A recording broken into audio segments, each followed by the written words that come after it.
Hey there, it's Alex, wrench in one hand, coffee in the other. Trading CNC and deadlines for mischief, mayhem, and bother. From the shop to the cornfields, from the drill press to the stars. Retirement's calling, aliens are crawling, time to banish those green Mars bars. Hardly working, hardly sleeping, but I'm still on the hunt. Aliens, odd jobs, and dad jokes, yes, I'll confront. Retirement's weird, but hey, no boss, just cosmic toys. Tune in now for some rusty tools, UFOs, employ of the boys. Yeah, I'm supposed to relax, but I found a ray gun in the garage. Welcome to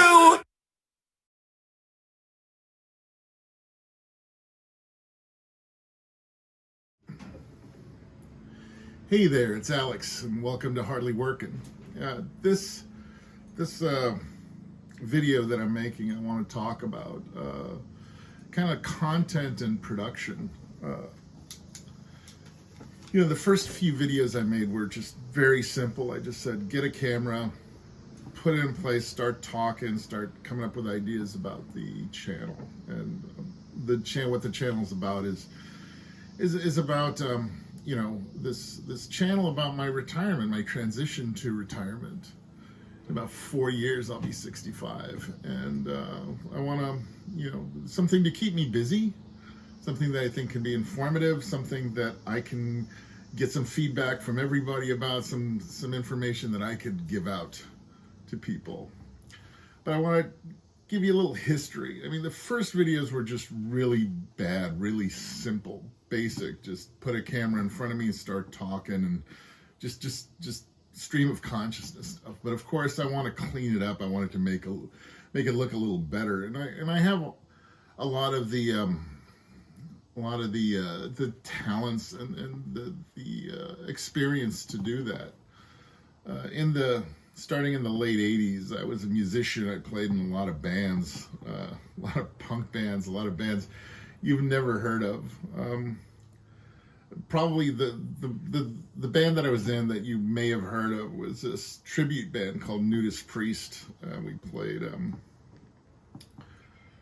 through the late 90s and through the 2000s. I think the last show we did was in 2016, but it was kind of a big deal. We were probably one of the most popular tribute bands in the United States.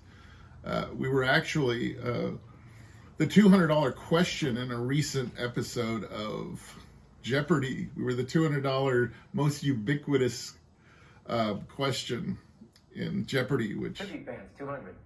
Nudist Priest, truly naked to the world. Kelly, what is Judas Priest?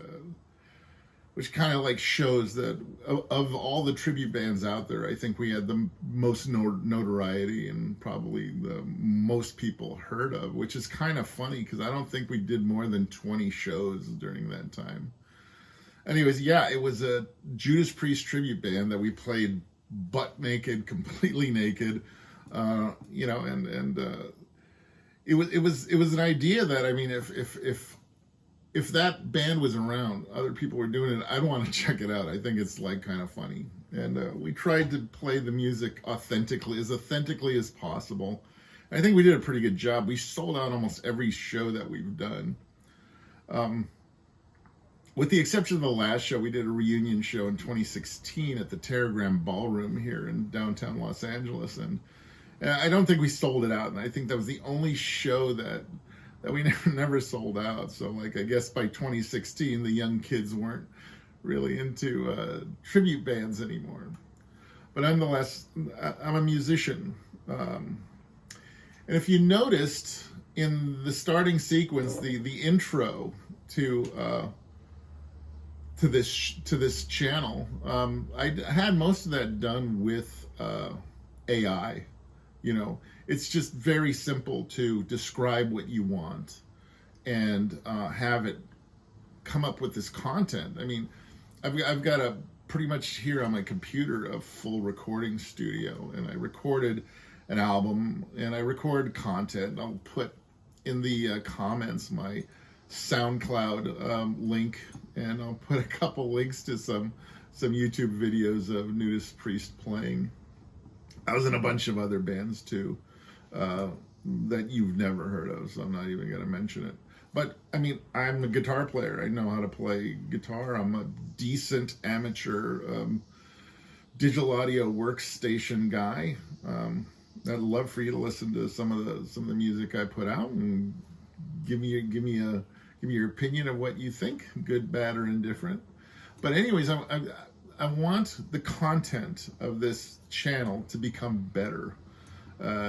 So I used AI. Could I have written a jingle? I absolutely could have written a jingle, but I don't think that I could have made it sound as much of what I wanted it to sound like as if I just described what I wanted to AI about, what it, and it was perfect. I wanted it to be just like, an opening jingle about a guy who's retiring and he's going to be living up in Landers, that is like the alien epicenter of the universe. I mean, there are people there who really, really believe. Now, whether it's true or not, have I ever seen anything up there that I could not explain? Absolutely, absolutely. Can I prove that aliens exist and UFOs are real? And I've had a close encounter, of the third kind.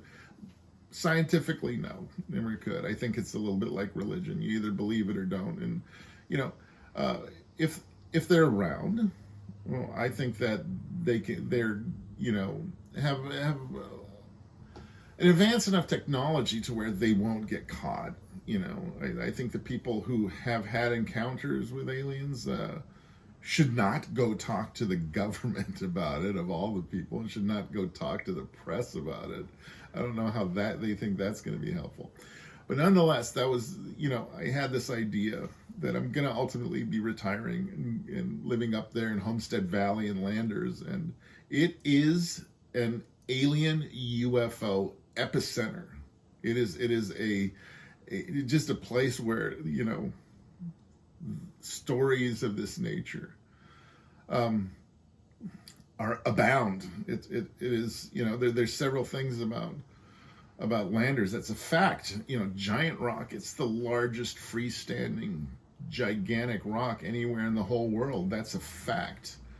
There's the Integratron, which was built by a Hughes aircraft engineer named George Van Tassel, and the plans for it allegedly were given to him by aliens up there in Landers, and he built. I'm definitely gonna do an episode where I get on the quad and we're gonna ride out to Giant Rock and the Integratron. But nonetheless, though, the whole point that I'm getting at is Landers is connected with UFO culture like no other place in the world, and perhaps there's a reason for that. So what I wanted mainly the intro to be about was me and aliens and the goat house up in Landers, and a jingle that sounded, I described it to ChatGPT as I wanted a sitcom jingle that's a minute long, that is a cross between Friends and Land of the Lost. And you know what? It did a really good job. It did about 8 iterations of the song, and I picked one that I really liked. It makes things real quick and easy to do this. I think that whole opening sequence through OpenAI, I asked it to generate graphics, and through Sora. And you can see these Sora watermarks that I was thinking about trying to, and I could remove them, but you know what? That's illegal. I use Sora, I use ChatGPT, and I can't remember the AI assistant to write the song that I use. But I'm happy with it. I'm really happy with it, and it took probably all told about 4 or 5 hours to put that together. Now, if I was doing all the graphics, if I was doing all the editing, if I was doing all the songwriting and the recording and everything else, it would have taken days and days and days. I mean, it's a long process. So I'm going to use technology and artificial intelligence to help me, and it came out very close to what I was looking for and what I wanted, without having to write it. Nonetheless, I'll still produce music, I'll still make music, but I mean, my songs sound like what I sound like. And it would be very difficult for me to write a jingle and make it sound like a cross between Friends and Land of the Lost. I think I'd be working on it for a long time and not be happy with it. But, you know, just prompt artificial intelligence if you know how to use it and you know what you're looking for. It's really pretty easy. And I'm happy with the intro. But that's like part of this discussion about trying to make the channel better, you know. The first ones, like I said, was just me blabbing along stream of consciousness, but slowly every episode, if you want to put it that way, I want to try to add more technology, make it look better, make it more entertaining, make it that people want to watch it, you know, and engage. So it's not just informative, but it is entertaining at the same time. I don't think that my videos are quite entertaining yet, but I'm trying to get there. Nonetheless, I just want to know that I just want to show you, this is my office in my Pasadena home. This is where I do work. I do a lot of CNC programming here, but I also, you know, this is where I took all the images that ChatGPT produced, all the graphics. I edited in DaVinci Resolve. I didn't have to do anything with the song other than approve it, have it keep trying until something came out that I was happy with, and I was really happy with it, and I like it. I think it's pretty cool. Nonetheless, you know, I'm really trying to work on it. One of the next episodes, the next time I'm up in Landers in the Goat House, I think I'm going to get on the quad and ride out to Giant Rock and ride out to the Integratron and maybe do an episode about, you know, the whole UFO culture in Landers. The people of Landers affectionately refer to themselves as landroids, you know, and if you were to ask, you know, do you really believe that there's something there? I think most of the 2,000 to 3,000 inhabitants there out in Homestead Valley would unanimously and emphatically agree that there is something about that area. What has happened to me, if anything has happened to me, is just something that is my thing. I can never prove it. I would never go to the government. I would never go to the press. I don't think that anything that I saw, I could convince anybody. You can't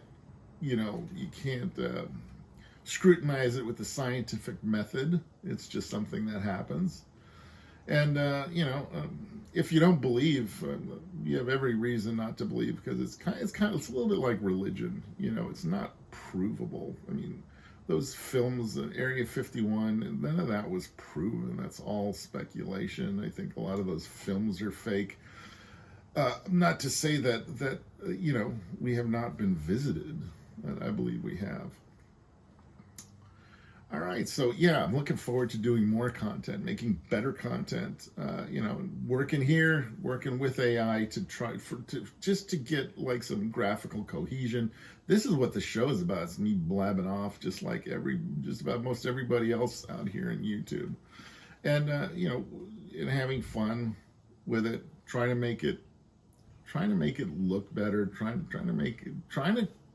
get the channel to be something people want to see, people want to watch. I think I have four subscribers at this point. So I'm just working on getting a foundation, done for this channel, and having fun. And like I said, I'm still working. I'm going to be working pretty much full time for the next 4 years, but spending a lot of time planning on it. The trailer, right now I've got a 2017 Nissan Frontier, 6 cylinders. It's been a great truck. I mean, all I've done is change the oil, change the tires, change the filters, It had one major maintenance thing at 105,000. I replaced the brakes at 120,000 miles, and it's just has not broken down or anything. But you know, it's getting older. It's got about 125,000 miles on it right now, and I think I'm going to drive it for another couple years. But what I want to get after that, I want to get a Ford Maverick, a 4-cylinder turbo all-wheel drive, and get the tow package. But the tow package on that is like 4,500 pounds. So the trailers that I'm looking at, this is going to be important. I'm kind of like obsessed about the trailers. The trailers that I'm looking at are all dry weight of under 3,000 pounds and gross weight of around 4,000 pounds. It has to be if I'm going to be using the Maverick. I'm getting the Maverick just because it's better on gas. I mean, the Frontier that I have, it's the Desert Runner package, and it's got the 4-liter V6. I mean, I get 19 miles per gallon on that. When I'm towing a trailer, it'll go down to probably like 12 to 14. So the Maverick is just going to be a lot more economical for when you retire. You're not spending that much money on gas. It could still tow, I believe, about 4,500 pounds. And so the trailers that I've been looking at, there's two that I like. There's two that I really like. One of them is the Sunset Park Sunray 149. And the other one is the Forest River R-Pod 171. These both come in the 2,000 something dry weight, and I think loaded up they'll still be under 4,000 pounds. You can get a new Sunray 149 for $17,000. They have 3 of them up in this RV place in Hesperia, listed for $17,000. So the MSRP is up there around 20, 23, but they, you know, to get rid of them, RVs prices, you don't ever pay the MSRP on those. So those two, I might find something better, you know, but I'll probably get one of those used that's like maybe five years old. My budget is going to be $10,000 to $12,000. You know, hey, if somebody's got a Sunray 149 or a R-Pod 171 that's about that old, that's for sale, I'm willing to spend $10,000 to $12,000 on it. That's going to be my trailer. I'm going to go adventuring with. And so, you know, over the next couple years, I'll probably buy it. I have the money to buy it now, but I would have to, you know, do things like set up the brakes on my truck, you know, so not this second, but I mean, if something good comes along, I could do it. So those are the two that I'm looking at. Those are going to be fun. I already know what I'm going to do for solar, or at least at this point. Things change all the time, but you know, I'm probably going to put a 100 amp hour LiPo 4 battery, you know, onto the frame and run that off of 200 watts solar. I also want to get a Bluetti Elite 200 V2 and run that off of 400 amps or 400 watts of solar. So I'll have a grand total of about 300 amp hours and about 600 watts of solar on top. And I think that for me, I'm not going to do a lot of inverter stuff. I want to try to get everything in 12 volt or as much of it as possible. Yeah, I'm really enjoying this planning part of retirement. Anyway, so there's that. I think that you can expect that there's gonna be more updates and upgrades, and I want to try to make the channel not only informative. I mean, this number 1 job is to be informative. Number 2 job is to be entertaining. But I mean, it needs to start looking a lot better, and I'm gonna try to get it to look a lot better.